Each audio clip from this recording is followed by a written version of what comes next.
as vantagens de se ter um acompanhamento na jornada até obter o título de especialista. O TIM, título de especialista em endocrinologia e metabologia. Por isso a gente sempre chama de TIM. A prova do TIM, ela não é uma prova fácil, né? É uma prova difícil. Razões pelas quais a gente tem uma taxa de reprovação na prova de 65%, né? Só 35% dos candidatos que se submetem à prova são aprovados. Um motivo que é, assim, muito importante, muito prevalente, porque ele já aparece logo de cara, a falta de organização, né? Então a gente sabe que, assim, quem faz residência médica pode prestar a prova, mas quem não faz residência também pode. E aí, para se tornar endocrinologista, o médico que faz residência, ele automaticamente já é endocrinologista, né? Se ele quiser se submeter à prova do TIM, ele também pode, e aí ele vai ter 2 títulos de especialista. Mas o médico que não faz residência, a única forma dele ter o título de especialista é se submetendo à prova. E aí, o que acontece? Se você não fez residência, não teve a oportunidade de ter um direcionamento, né, de aprendizado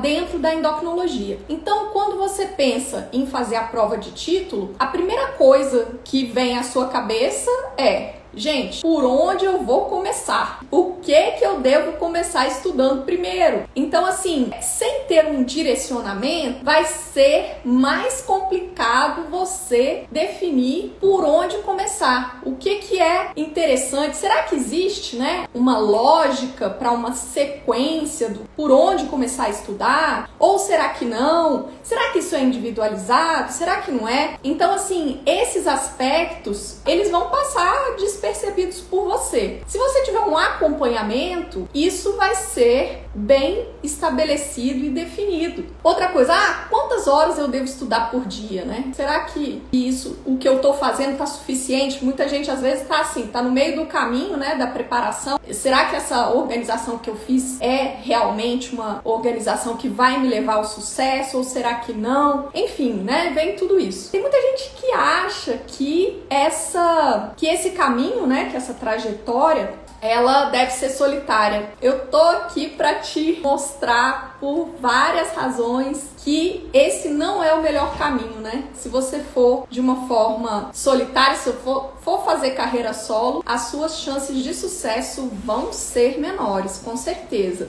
Se você parar para pensar, quando você estava na escola, né, na sua época de escola, na infância, adolescência, quando você tinha que estudar, como que era? Existia todo um direcionamento, né? Muitas vezes até já era dito para você quais as páginas do livro de geografia que você tinha que estudar para a prova, enfim. Sinceramente, era bem mais fácil naquela época, né? E hoje, se você pensar, para eu me preparar para uma prova, se eu tiver um bom direcionamento, vai ficar mais fácil. Então, assim, com certeza isso acontece. E aí vem outra coisa. Você está estudando e aí, de repente, surge uma dúvida. Aí você fala, nossa, mas isso aqui agora, você leu, releu, procurou uma outra referência, leu de novo, assistiu uma aula, sei lá, né? E aí você fala, nossa, mas nesse ponto aqui eu tô em dúvida. Será que o nódulo tireoidiano, 1,5 cm, hiperecogênico, será que eu devo funcionar ou não? Às vezes aquilo que você leu, né, não é suficiente para deixar claro para você informação sobre a conduta. Então, ter alguém para tirar dúvidas é algo que ajuda muito, muito, muito, né? Porque quando você esclarece uma dúvida, daí o conhecimento se sedimenta mais. E daí você fala, gente, esse paciente aqui me deixou em dúvida. Eu devo iniciar um tratamento com bisfosfonato? Será que isso aqui tem critério, né, para iniciar tratamento? Isso é osteoporose mesmo? Ou será que não? Será que eu devo levar em consideração o fator de risco, score-frax ou não? Enfim, às vezes te surge uma dúvida e aí, por mais que você busque, né, dentro da literatura, nas suas referências, você não consegue esclarecer bem essa dúvida. Principalmente, assim, em condutas em medicina, né? Muitas vezes isso acontece. A gente sabe que a medicina não é uma ciência exata, então, muitas vezes a gente tem que levar em consideração vários fatores para poder pensar, e às vezes a gente sozinho não vai ter todos os recursos para a gente fazer aquele raciocínio. Então, muitas vezes, a oportunidade de ter, né, um mentor, alguém que, né, que tenha mais conhecimento do assunto, oportunidade fundamental, né? Toda a diferença vai ser um divisor de águas na formação e na preparação. Outra coisa que um dos motivos pelos quais o médico não passa na prova do TIM, ele acredita que, como ele já vem atuando, né, atendendo pacientes com doenças endócrinas, aí ele vê muito diabetes, ele vê muita doença da tireoide, e aí ele fala, gente, mas a rotina do endocrinologista é isso. Eu tenho bastante conhecimento nisso, as outras doenças eu tenho uma noção, e aí eu vou lá fazer a prova. E aí vai lá para fazer a prova, e aí o que acontece? A prova não é distribuída assim, ela não é distribuída com aquilo que as doenças mais frequentes, né? Se fosse para ser assim, a gente teria 80% da prova diabetes, obesidade, dislipidemia, né? Tipo, diabesidade, ou síndrome metabólica, mais as doenças da tireoide, e só 20% para todas as outras doenças endócrinas. E não é assim a prova. Menos da metade da prova é feita de questões que abordam esses assuntos mais frequentes. Todas as outras sub-áreas da endocrinologia são contempladas na prova de uma forma significativa. Mesmo se a gente considerar que você acertar todas as questões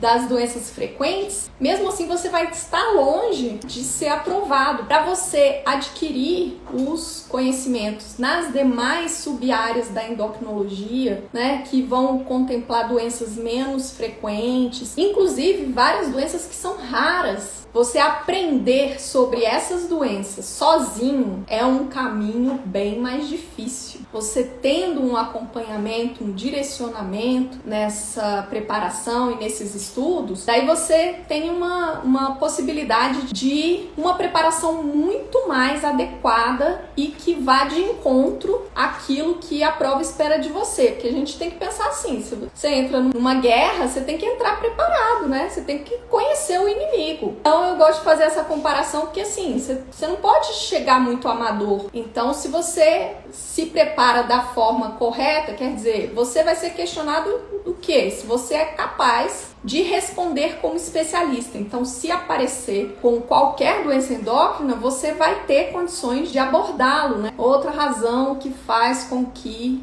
o médico não seja aprovado, a inabilidade de fazer aquela correlação entre fisiopatologia e genética molecular e abordagem clínica dos pacientes. Então, quando você tem um direcionamento, quando você tem um acompanhamento, aí você vai ser treinado a obter essa habilidade de fazer esse raciocínio, que em outras palavras significa que você vai passar a raciocinar como endocrinologista. E quando eu digo isso, eu gosto até de fazer algumas comparações, porque dentro das especialidades médicas, então cada uma vai ter a sua característica, né? Por exemplo, se você quer fazer dermatologia, você precisa desenvolver uma habilidade essencial na dermatologia, que é aquela habilidade visual, né? De dar diagnóstico, de bater o olho na lesão de pele e falar, isso é isso, né? Isso aqui é psoríase. Não, aquilo ali é, sei lá, dermatite atópica, não sei o quê. Então, assim, cada especialidade tem a sua particularidade. E a endocrinologia não é diferente. Mas a particularidade da endocrinologia é realmente a habilidade de fazer essa correlação, de fazer essa conexão entre fisiopatologia, genética molecular, a abordagem do paciente, trazer isso, transcrever isso para a abordagem clínica. E daí, se você tem um direcionamento, se você tem um acompanhamento, daí fica mais natural você vá adquirindo essa habilidade à medida em que você vai se preparando para a prova do TIM. Porque o objetivo é que quando chegar na prova, que você não deve chegar amador para a prova, você tem que chegar profissional para realmente você ter condições a obter o título. Então, para você fazer esse caminho, é muito interessante que você tenha acompanhamento. O acompanhamento, ele é essa diferença que ele faz. entre você fazer uma preparação mais amadora, que vai te deixar mais ingênuo, e você fazer uma preparação mais profissional, que vai te deixar mais profissional, que vai te deixar realmente com a habilidade de raciocinar como endocrinologista. É isso que você precisa para ser aprovado na prova. Comum, né? O médico não passa na prova do TIM, muitas vezes ele faz isso. Ele faz o quê? Ele começa a se preparar em cima da hora, né? Ele não acha que tá em cima da hora, mas tá. Então, assim, tem gente que decide fazer a prova quando sai o edital. Tipo assim, o edital costuma sair em março e a prova é em maio. Daí o que acontece? Você não tem tempo, né? A preparação, além de ser importante que você se prepare do ponto de vista técnico, né? Que você se prepare com a aquisição de conhecimento, melhorar aquilo que você sabe pouco, aperfeiçoar aquilo que você já sabe. Além disso, você também tem que se preparar para a prova propriamente dita, né? Assim, para aspectos técnicos e burocráticos. Então, por exemplo, a preparação da documentação para inscrição e a preparação também para os dias da prova, né? Então, assim, locomoção. Se você não mora em São Paulo, que a prova do TIM normalmente ela é realizada em São Paulo, né? Já tem vários anos que a prova tem sido feita lá em São Paulo. Então, assim, se você não mora em São Paulo, você tem que organizar toda a estrutura para você estar disponível lá. Então, além de pensar na preparação científica, né, na preparação técnica, você também tem que pensar em aspectos burocráticos. Então, fica muito menos provável você ser aprovado se você fizer tudo atropelado, mais em cima da hora. Então, assim, uma preparação dentro do tempo adequado, ela é muito importante. Então, assim, se você já tem a previsão, né, de quando que você vai ter os pré-requisitos para se inscrever na prova, então já é hora de você começar a se preparar. Então, olha, só para você ter uma ideia, nós estamos em novembro. A prova do TIM de 2021, ela está prevista para acontecer em maio. Ou seja, a gente está há 6 meses da prova. Se você já tem condições de se submeter à prova em maio de 2021, quer dizer, se até lá você já preencher os pré-requisitos, agora é a hora de você começar a se preparar. Se você vai preencher os pré-requisitos em 2022, quer dizer, se você planeja fazer a prova em 2022, o mais interessante é que você já comece a se preparar desde agora. Então, assim, se você tiver 6 meses, ótimo. Mas se você tiver 12 meses, se você tiver 18 meses, se você tiver 24 meses, tanto melhor. Por quê? Porque quanto mais profissional você chegar para a prova, maiores são as suas de aprovação. E a gente não pode lidar com isso de uma forma ingênua, né? Então, você tem que ter essa convicção de que, primeiro, a prova não é fácil. Segundo, a taxa de aprovação é baixa. Ou seja, você realmente precisa estar preparado se você quiser ganhar esse jogo. Fazer uma boa preparação, ter um maior tempo, né, para se submeter a ela, pode ser muito mais conveniente. Agora, é lógico que existem situações e situações, né? Tem gente que já tem condições de fazer a prova, mas já está mais em cima. Olha, então você tenta administrar o seu tempo da melhor forma. Você só tem 3, 4 meses para estudar em um período menor de tempo, então você precisa abrir mão, né, de algumas atividades durante esse período mais curto que você tem, para que você possa conseguir conciliar ao longo desse pequeno tempo que você tem. Então, assim, as coisas é lógico, meu Deus, mas então eu não posso fazer, ou não vai valer a pena eu fazer? Não, tudo é individualizado, obviamente, né? Mas você querer começar a se preparar para a prova com 2 meses de antecedência, aí, assim, sinceramente, é quase que um suicídio, né?